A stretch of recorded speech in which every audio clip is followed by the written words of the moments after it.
বিহারে বিশেষ নিবিড় সমীক্ষা বা স্পেশাল ইন্টেন্সিভ রিভিশনের কাজ করে দেখিয়েছে নির্বাচন কমিশন। আগামী দিনে বাংলা সহ গোটা ভারতবর্ষে এই এসআইআর করা হবে। দেশের তৃণমূলের মতো কিছু আঞ্চলিক দল এই এসআইআর নিয়ে ভয় পাচ্ছে, কারণ বাংলাদেশিরা ভোটার হয়ে ভোট দিচ্ছেন তাদের হয়ে। রবিবার 24শে অগস্ট ইকো পার্কে প্রাতঃভ্রমণ সেরে এই মন্তব্যই করলেন বিজেপি নেতা দিলীপ ঘোষ। কি বলছেন দিলীপ ঘোষ, শোনাবো। বিহারে ইতিমধ্যে এসআইআর এর কাজ সম্পন্ন চলছে। ক্লেম ও অবজেকশনের দাখিলের প্রক্রিয়া সম্পন্ন হতে বাকি 9 দিন, আর কেবল সিপিআই এর পক্ষ থেকে 9টি ক্লেম ও অবজেকশন করা হয়। না, এটা সবাই আমরা জানি ইলেকশন কমিশন যে কাজ করেছে বিহারেতে, এবং সবাই জানতেন এটা প্রয়োজন আছে। 54 লক্ষ ফর্জি ভোটারকে বাদ দেওয়া হয়েছে।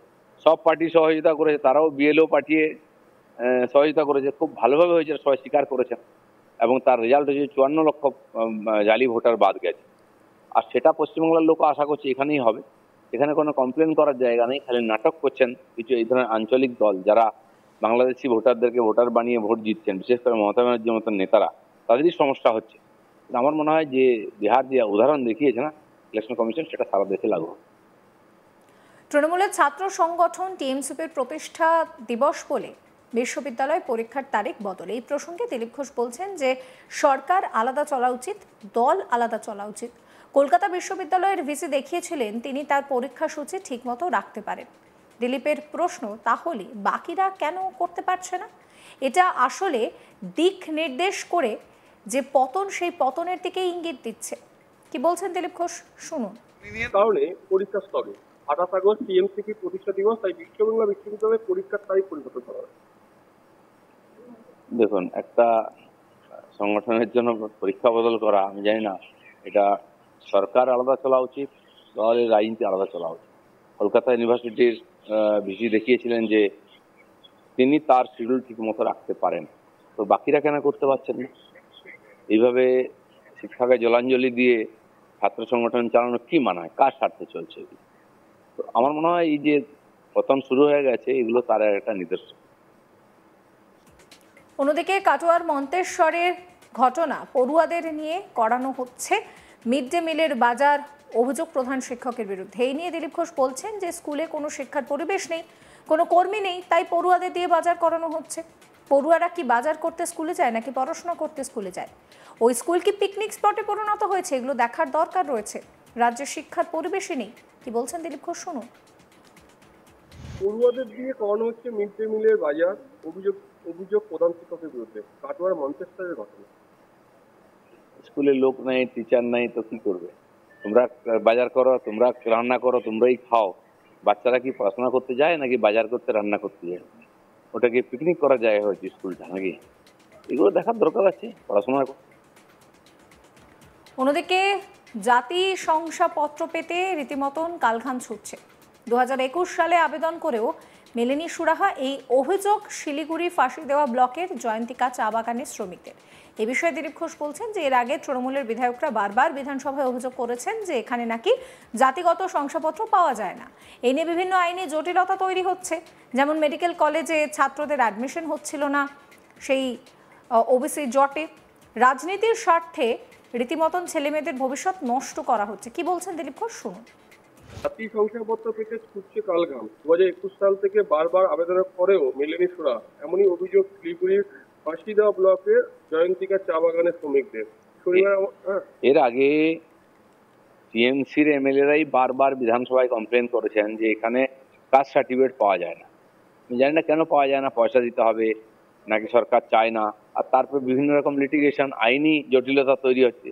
যেমন ওবিসি নিয়ে হলো, মেডিকেল কলেজে যারা পরীক্ষা দিয়েছেন তাদের এডমিশন হচ্ছিল না, ক্লাস হচ্ছিল না। সরকার ইচ্ছা করে কিছু জটিলতা তৈরি করছে। তো রাজনৈতিক স্বার্থে করতে গিয়ে আগামী আমাদের ছেলে মেয়েদের ভবিষ্যৎকে এভাবে নষ্ট করা হচ্ছে। বিহারে এসআইআর করে দেখিয়েছে নির্বাচন কমিশন। আগামী দিনে বাংলা সহ গোটা ভারতে এই এসআইআর করা হবে। তৃণমূলের মতন কিছু আঞ্চলিক দল এই এসআইআর নিয়ে ভয় পাচ্ছে, কারণ বাংলাদেশি ভোটাররা তাদের হয়ে ভোট দিচ্ছে। রবিবার ইকো পার্কে প্রাতঃভ্রমণ সেরে এই মন্তব্যই করলেন দিলীপ ঘোষ। একই সঙ্গে তিনি বিভিন্ন ইস্যুতে মন্তব্য করেছেন। তৃণমূলের ছাত্র সংগঠন টিএমসিপির প্রতিষ্ঠা দিবস বলে বিশ্ববিদ্যালয় পরীক্ষার তারিখ বদল, কেন এটা করা হয়েছে? একই সঙ্গে স্কুলের পড়ুয়ারা তারা বাজার করছে মিড ডে মিলের। শিক্ষা ব্যবস্থার রীতিমতন বাংলায় নষ্ট হয়ে গিয়েছে সেই অভিযোগ তিনি করছেন। তিনি বলছেন যে পড়ুয়ারা কি বাজার করতে স্কুলে যায় নাকি পড়াশোনা করতে, স্কুলটা কি পিকনিক স্পটে পরিণত হয়েছে, এগুলো তো দেখার প্রয়োজন রয়েছে। রাজ্যের শিক্ষার যে পরিবেশ, সেই পরিবেশটাই নেই। একই সঙ্গে জাতির শংসাপত্র যেটা পেতে রীতিমতন কালঘাম ছুটছে, 2021 সালে আবেদন করেও সুরাহা মেলেনি। সেই অভিযোগ ফাঁসি দেওয়ায় যে জয়ন্তিকা চা বাগান রয়েছে তাদের শ্রমিকরা করছেন, সেই বিষয়ে দিলীপ ঘোষ বলছেন যে এর আগে তৃণমূলের বিধায়করা বারবার অভিযোগ করেছেন যে এখানে নাকি জাতিগত শংসাপত্র পাওয়া যায় না, আইনি জটিলতা তৈরি হয়েছে। সমস্ত কিছু নিয়ে কি বলছেন দিলীপ ঘোষ, শুনুন।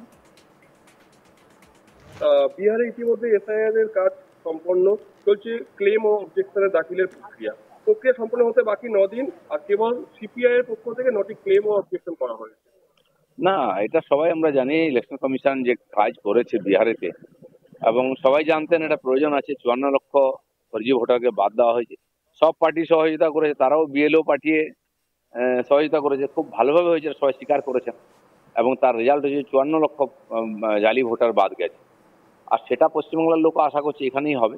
এখানে কোনো কমপ্লেন করার জায়গা নেই। খালি নাটক করছেন কিছু এই ধরনের আঞ্চলিক দল, যারা বাংলাদেশি ভোটারদেরকে ভোটার বানিয়ে ভোট জিতছেন, বিশেষ করে মমতা ব্যানার্জির মতন নেতারা, তাদেরই সমস্যা হচ্ছে। আমার মনে হয় যে বিহার যে উদাহরণ দেখিয়েছে না ইলেকশন কমিশন, সেটা সারা দেশে লাগু। কারণে পরীক্ষা স্থগিত। 28 আগস্ট টিএমসিপি প্রতিষ্ঠা দিবস, তাই বিশ্ববাংলা বিশ্ববিদ্যালয়ের পরীক্ষার তারিখ পরিবর্তন করা হয়। দেখুন, একটা সংগঠনের জন্য পরীক্ষা বদল করা, আমি জানি না এটা সরকার আলাদা চলা উচিত, দলের রাজনীতি আলাদা চলা উচিত। কলকাতা ইউনিভার্সিটির ভিসি দেখিয়েছিলেন যে তিনি তার শিডিউল ঠিক মতো রাখতে পারেন, তো বাকিরা কেন করতে পারছেন না? এইভাবে শিক্ষাকে জলাঞ্জলি দিয়ে ছাত্র সংগঠন চালানো কি মানায়? কার স্বার্থে চলছে? তো আমার মনে হয় এই যে পতন শুরু হয়ে গেছে, এগুলো তার একটা নিদর্শন। পড়ুয়াদের দিয়ে করানো হচ্ছে মিড ডে মিলের বাজার, অভিযোগ প্রধান শিক্ষকের বিরুদ্ধে। কাটোয়ার মঞ্চেস্টারের ঘটনা। স্কুলে লোক নাই, টিচার নাই, তো কি করবে? তোমরা বাজার করো, তোমরা রান্না করো, তোমরাই খাও। বাচ্চারা কি পড়াশোনা করতে যায় নাকি বাজার করতে, রান্না করতে যায়? ওটাকে পিকনিক করার জায়গা হয়েছে স্কুলটা নাকি?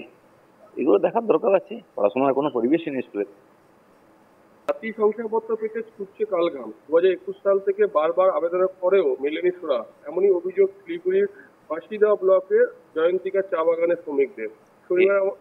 এর আগে টিএমসির এমএলএরাই বারবার বিধানসভায় কমপ্লেন করেছেন যে এখানে কাস্ট সার্টিফিকেট পাওয়া যায় না। আমি জানি না কেন পাওয়া যায় না, পয়সা দিতে হবে নাকি সরকার চায় না। আর তারপর বিভিন্ন রকম লিটিগেশন, আইনি জটিলতা তৈরি হচ্ছে। যেমন ওবিসি নিয়ে হলো, মেডিকেল কলেজে যারা পরীক্ষা দিয়েছেন তাদের এডমিশন হচ্ছিল না, ক্লাস হচ্ছিল না। সরকার ইচ্ছা করে কিছু জটিলতা তৈরি করছে। তো রাজনৈতিক স্বার্থে করতে গিয়ে আগামী আমাদের ছেলে মেয়েদের ভবিষ্যৎকে এভাবে নষ্ট করা হচ্ছে। সমস্ত খবরের আপডেটের জন্য আপনাদের নজর থাকুক আজ তাক বাংলায়। চ্যানেলটিকে সাবস্ক্রাইব করবেন, নোটিফিকেশন পেতে বেল আইকনে ক্লিক করবেন, ফলো করতে ভুলবেন না আজ তাক বাংলার হোয়াটসঅ্যাপ চ্যানেলও।